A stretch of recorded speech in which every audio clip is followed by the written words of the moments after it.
can turn California around. It will not be easy, but I know we can do it. But I cannot do it alone. I will need each and every one of your help.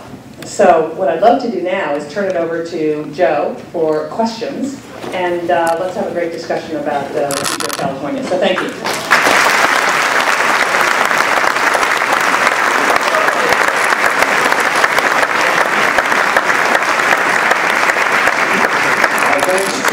Meg Whitman, former president and CEO of eBay and current Republican candidate for governor of the state of California. My name is Joe Epstein. I'm a past chair of the Commonwealth Club's Board of Governors, and I will be conducting the audience question portion of today's program. Now, Meg, I always like to try to create some categories to sort of stay in sync with the guests' talk and to make sense, logical sense. So I want to tell you that there'll be questions today on jobs, of course, on our budget, something that you really didn't spend too much time on, possible constitutional changes in the state of California. Many have called it a dysfunctional state. And some questions also on the cost of the campaign, possibly getting into some ideas of yours on campaign finance reform. Before I get into the hardcore questions, I read an article today or yesterday. I want to go back to your eBay experience on the technology of Skype. Can you tell us a little bit about Skype? It's fascinating, and I think you sold Skype at some point a few years ago. Yeah. So Skype is voice over the internet protocol, and basically what it allows you to do is make calls, and both handset calls as well as video calls over the internet.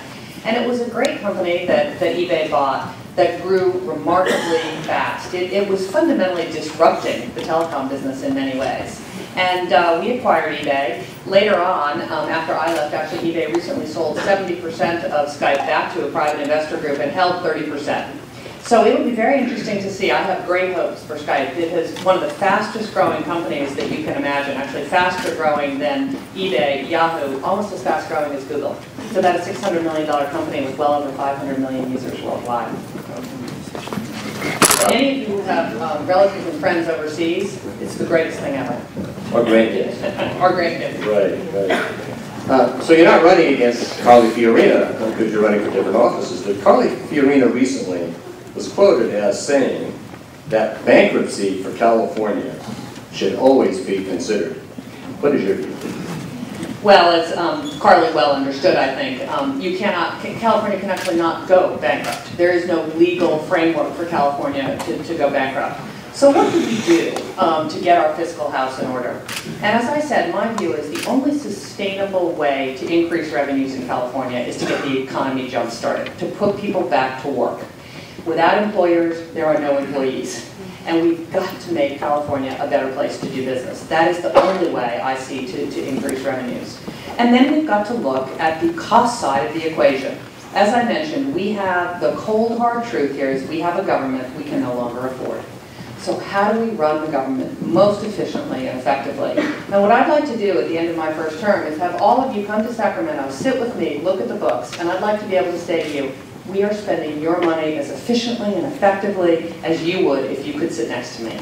And that is what we owe the people of California. And then we can create some capacity to invest. Right now, because revenues are constantly running below costs, we have no capacity to invest.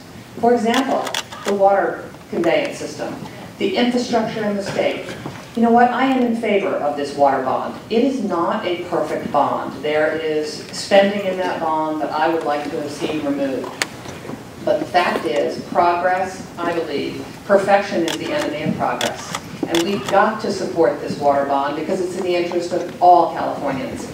But we've got to create some investment capacity to service the debt on that bond. We have enormous debt levels. So let's run the government more efficiently so we can choose to make the investments that we want to make. Is it in the UC system? Is it in the K-12 education system? Is it in lower taxes? Is it in streamlined regulation? There is no shortage of investments that need to be made in California. Let's run what we do far more efficiently so we can be enlightened about those investments.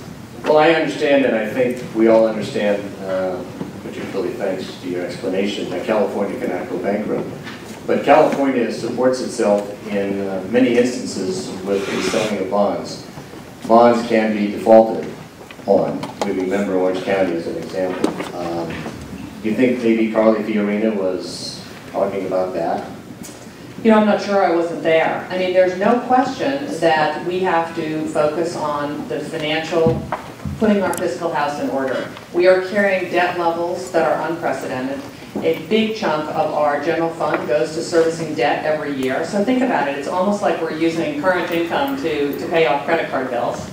It's just not the right thing. So my view is we've got to put our fiscal house in order. We've got to be smart about how we do this.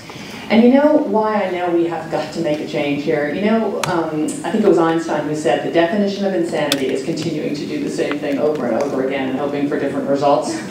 We have got to take a different approach in Sacramento. And I think the people of California are ready for this. You know, I have now been a full-time candidate for well over a year. I've done over 300 campaign events. I've done over 150 media events.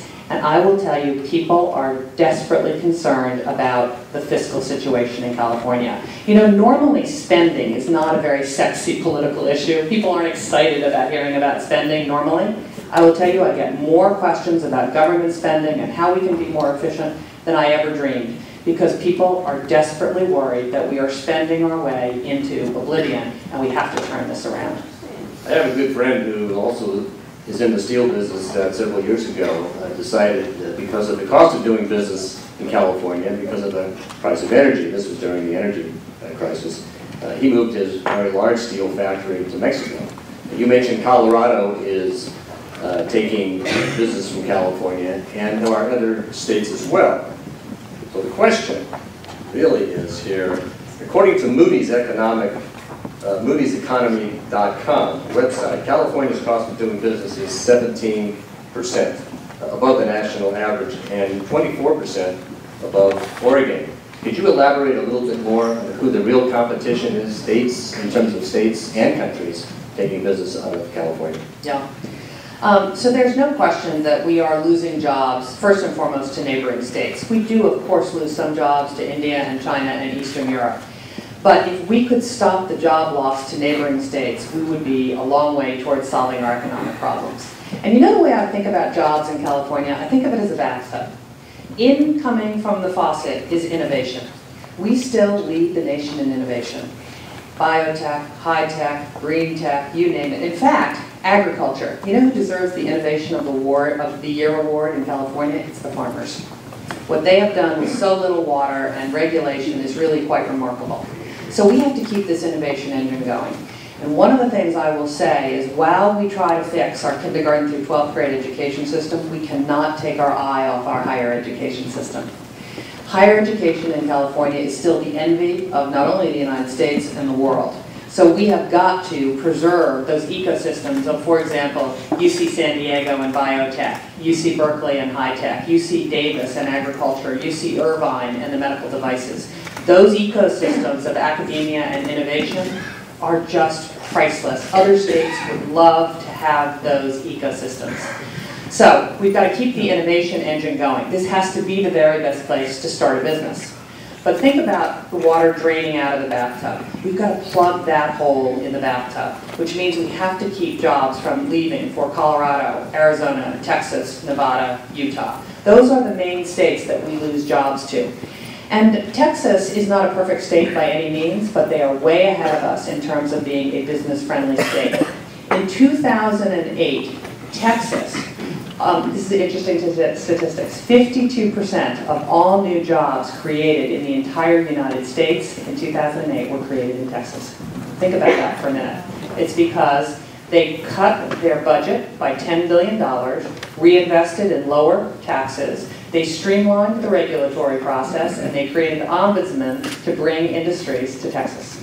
So it's no secret about what to do. It is the will to get it done and the leadership that is going to be required. Well, Meg, we're definitely going to get to questions on education. So I just want everybody to know that. We will get there soon. But this last answer was a great segue to a question here on NAFTA.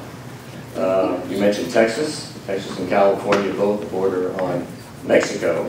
neither on Canada, of course. But do you think NAFTA has been good or bad?